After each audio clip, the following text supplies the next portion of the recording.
Hello kings, queens, and majesties, welcome to Whale Stat. I'm Slice of Otaku, and Yae Miko is probably one of the most fun additions to Genshin Impact that we have seen in a while. Seriously, over the course of testing her for the sake of these videos, I think I've honestly fallen in love with her. I always considered her to be an interesting character, but frankly, I wasn't all too sure how her gameplay would hold up in practice. However, I see a ton of value in this character, and I intend to realize as much of her potential as I possibly can, and lucky for you, we get to uncover it all together.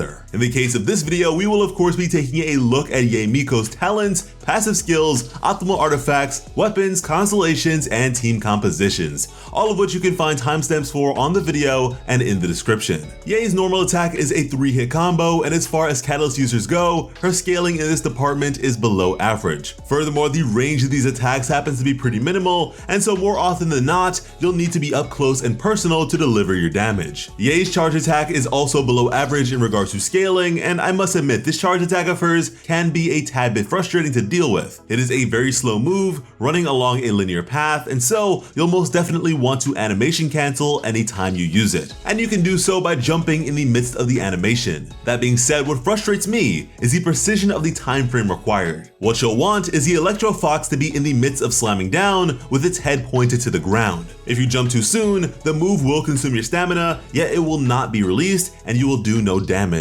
And let me just say, when you have like a million other electro effects going on at the very same time, on top of whatever nonsense enemies may be unleashing, it can be pretty difficult to look out for this animation. However, I like to think that after using a character for a good while, you will be able to get used to the timing. As for her elemental skill, this is Yae's bread and butter. With it, Yae essentially places up to 3 Electro Fox totems on the field that each periodically deal electro damage to one enemy within close proximity. When these totems are within a certain range of each other, they become more powerful, ranging from a minimum of level 1 to a maximum of level 3. These levels are visually indicated by the rings on the totem. However, in a fight, it's pretty unreasonable to expect you to notice things like this, so your best bet would be to form a triangle with them in most cases, covering your bases and ensuring that they empower one another. These things have a 14-second duration, meaning they'll be around for a good while. For reference, the duration of the Raiden Shogun stance changing elemental burst is 7 seconds, so there is a whole lot of stuff that we can do with this. That being said, you probably won't have to worry about the uptime of Yae's totems at all, considering all 3 have independent 4-second cooldowns and are indestructible. So if Yae is on your team, there should never be an instance in which she is not contributing in some capacity.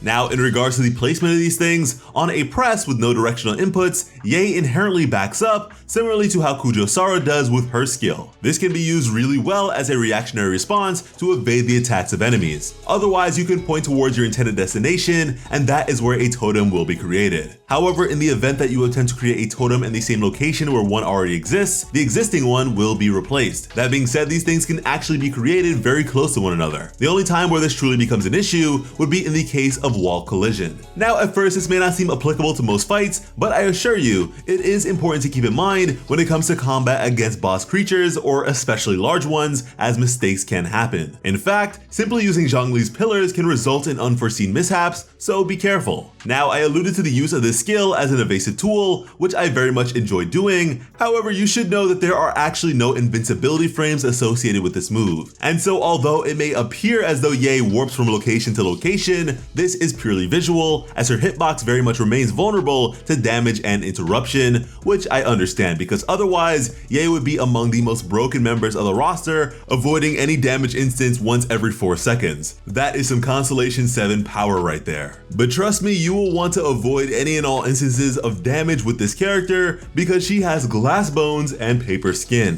Yae has the lowest base defense stat out of any Catalyst user, so if the wind blows on her too hard, she will most definitely fold over. Anyways, these totems of hers only become more important thanks to her elemental burst. A single strike of lightning, which by dismissing any active totems, further augments itself to strike an equal amount of additional times, up to 3. And each of these additional strikes will be more powerful than the initial one. Now, the energy cost of this burst is steep at 90, not to mention a 22-second cooldown, which is pretty long for such an instantaneous sort of attack. This isn't the absolute most powerful move in the game by any means, but it is a pretty great source of supplementary damage, and if you really wanted to, you could invest into her burst specifically for the sake of seeing those big numbers at the expense of her elemental skills damage. In terms of level up priority, her base attacks should be dead last, and then from there you can either go with her burst or her skill. Personally, I see more value in her skill, so I suggest you provide it attention first and foremost, but I suppose it does come down to personal preference. Yae's first passive makes the loss of totems caused by her elemental burst less painful. By using her burst, the cooldown for one of her skill charges is reset, and with how fast these things recover, you'll pretty much have all of them available before you can blink, which is so nice and honestly really satisfying to make use of. Yae's Ascension 4 passive is an interesting one that seems to unfavorably skew the outlook of some players, as for every point of elemental mastery Yae possesses, the damage of her elemental skill will be increased by 0.15%. This is a nice little bonus, and so if you can manage to get a few points of elemental mastery by way of substats and the like,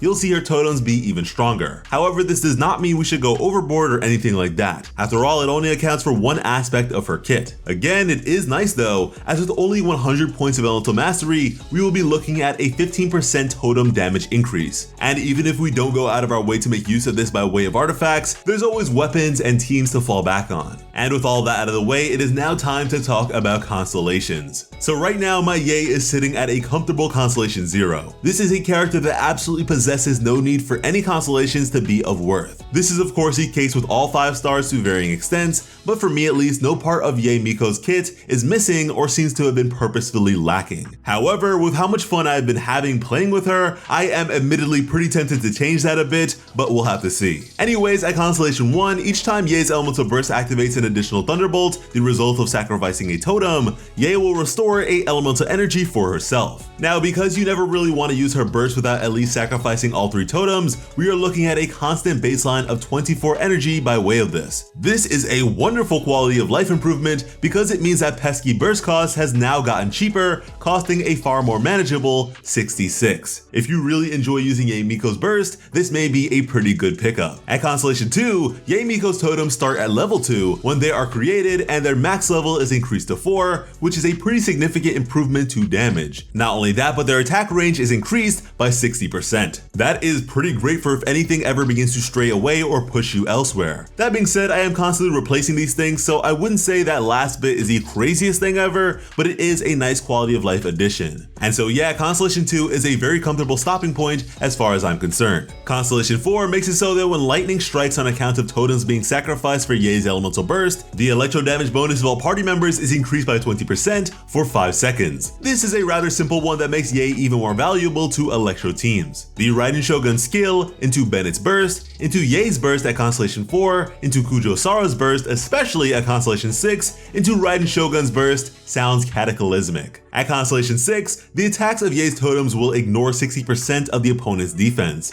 At this point, those totems of hers should be terrifyingly deadly, which is similar to the Raiden Shogun's Constellation 3 boon in regards to her elemental burst. Either way, more damage is great. Again, I don't need her constellations, but with how much fun I've been having with her, I am mighty tempted to live up to the name of this channel. From there, let's move on to her weapons. We'll start things off with her best in slot signature 5-star weapon, Kagura's Verity, which at level 90 has a base attack of 608 with a substat of crit damage going up to 66.2%, which pairs incredibly well with Yae's Ascension stat of crit rate. Upon using an elemental skill, the elemental skill damage of the character increases by 12% for 12 seconds with a maximum of 3 stacks. When the character does have 3 stacks, they gain a 12% all elemental damage bonus. So that is a 36% damage bonus to Yae's elemental skill and a 12% bonus to her electro damage. These effects are pretty solid and easy to make use of in her case, but this weapon is mostly only valuable in her case, and with how difficult it may be to achieve the 3 stacks for other characters, this will likely be this way for quite some time. So unless you're a Yae stan, I wouldn't recommend pulling for this weapon. Next up in the 5-star weapon category, we have the Skyward Atlas with a base attack of 674 and an attack percentage substat of 33.1% at level 90. With it, we gain a 12% buff to our elemental damage bonus. Furthermore, normal attacks have a 50% chance to earn the favor of the clouds, which seek out nearby enemies to attack for 15 seconds, dealing 160% attack damage, occurring once every 30 seconds. It is most definitely a downgrade downgrade from the aforementioned Kaguya's Verity, but right now, we don't have that many options for 5-star catalysts, so at the very least, it can work. That being said, I much rather the 4-star options available to her, beginning with the Widsith, which at level 90 has a base attack of 510 and a crit damage substat of 55.1%. Occurring once every 30 seconds when the character takes a field, they will gain a random theme song for 10 seconds. With the first song, attack is increased by 60%. For the second one, all elemental damage is increased by 48%. For the last one, elemental mastery is increased by 240%. What by way of her Ascension 4 passive skill also provides a 36% buff to the damage of her elemental skill. All these effects are downright amazing for Yae. This weapon is also pretty easy to get to Refinement 5, so let's cover those stats a bit. At Refinement 5, the first song provides us with a 120% increase to attack. The second song increases all elemental damage by 96%, and the third song increases elemental mastery by 480 points. What by way of her Ascension 4 skill also provides a whopping 72% buff to the damage of her elemental skill. Magnificent, the only shame being that this only lasts for 10 seconds with a 20-second downtime. Next we have the Solar Pearl Battle Pass weapon, which at level 90 has a base attack of 510 with a subset of crit rate at 27.6%. Between her Ascension stat and this weapon, we are looking at a baseline 51.8% crit rate, meaning we in theory should not need to invest too much more to get a good ratio going.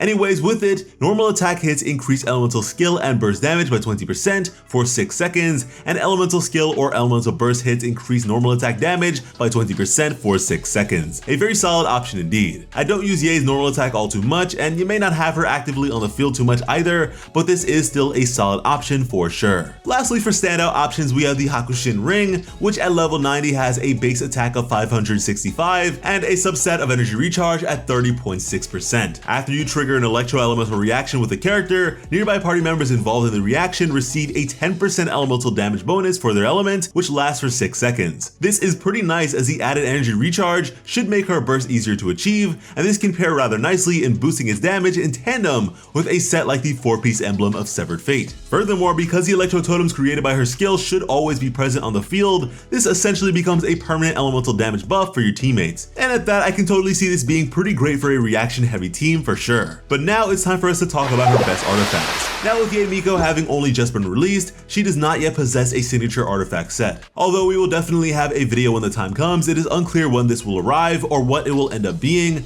but there should be no doubt that one will come and in theory increase her value tremendously. So do keep that in mind in terms of farming her artifacts and such. Furthermore, with that being the case for all of the artifacts combinations we list, for right now I would suggest using whatever options provide your Yae with the best stats possible. In regards to her main stats, for her Sands, we will want attack percentage. For her Goblet, we will want electro damage bonus, and for her Circlet, we will want either crit rate or crit damage, whichever you need more of. For substats, crit rate and crit damage are essential, followed by attack percentage, energy recharge, and a bit of elemental mastery certainly can't hurt anyone besides your enemies. For our artifact combinations, we have 2-piece Thundering Fury for a 15% buff to electro damage, and 2-piece Gladiators or Shimenawa's Reminiscence for an 18% buff to attack. Alternatively, we can go 2-piece Gladiators and 2-piece Shimenawas for a combined attack bonus of 36%, considering the Thundering Fury domain is really not worth farming for, and is at this point just a waste of resin. But if you do have it anyways, we may also go with 2-piece Thundering Fury, 2-piece Noblesse Oblige for a 20% elemental burst damage bonus. However, if elemental bursts are your forte, you may want to consider running 4-piece Emblem of Severed Fate for the 2-piece bonus of 20% to energy recharge, and the 4-piece bonus that increases elemental burst damage for 25% of energy recharge for a maximum of 75% bonus damage. 2-piece Emblem of Severed Fate and 2-piece Thundering Fury, Noblesse Oblige, Gladiators, or Shimenawas can all work out really well. Personally, I've been alternating between Thundering Shimenawa and 4-piece Emblem depending on my team composition and their artifact needs. Speaking of which, it is now time to talk about team compositions. Now, in terms of a role, we will mostly want to have Yae Miko as a sub DPS for our various teams. We can certainly force her to be a main DPS, as I'm sure I will at times as well, but we'll perhaps save that for another occasion. This is a character that I've been able to fit onto a ton of teams and have a lot of fun with, so the options are abundant for sure. General rule of thumb, on most teams where you would place Fischl, Yae can be a great alternative.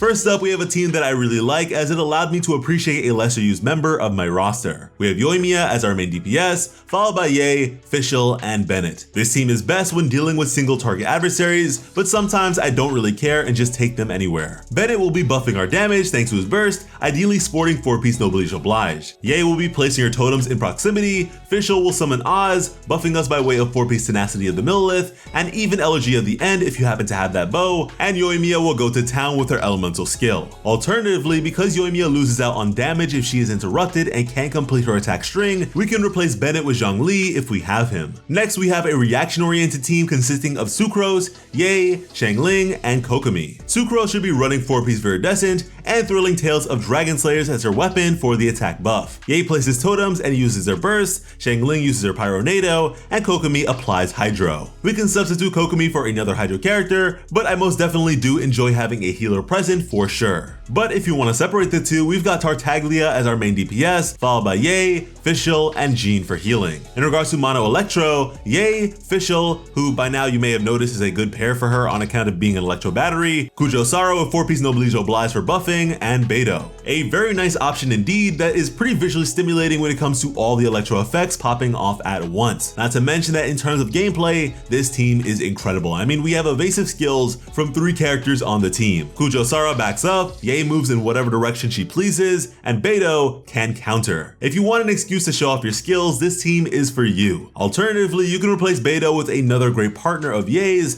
being the Raiden Shogun. That being said, because you don't have a healer or a means of deflecting damage with Beidou out of the picture, you'll want to be especially careful with this one because again, Yae is very fragile. Now, one of my absolute strongest teams has for a very long time been my Eula one, and Yae fits in with it incredibly. She takes it to the next level. We've got Eula, Raiden Shogun, Yae, and a 4th slot of your choice. We can go further with the Electro by way of Fischl or Kujo Sara, pad our defenses thanks to Zhongli, throw in Bennett just because, or pick up a healer to keep us alive by way of Kokomi or even Constellation 6 Iona for the 200 points of elemental mastery that end up also being a 30% damage buff to Yae's elemental skill. I mean, for the hell of it, I have even rocked out with an all pink hair team thanks to Yae, Yoimiya, Kokomi, and Iona, so yeah, we have plenty of options available to us with this character. Right now, the threats in the Abyss are a bit too heavy to toss around, but Yae's totems and elemental burst can even strike enemies caught up in Venti's burst. I am seriously loving this character, and I'm really excited to see how she improves in the times to come, especially when her signature artifact set enters the fray. If you enjoyed the video and want to see more like it, be sure to subscribe to WhaleStat with notifications on. We are seriously trying to make as much content over here as we possibly can, and your support really and truly does mean a whole lot on that front, so I am very grateful. I've been your host, Slice of Otaku. Thank you all so much for watching and have an awesome day. I love you.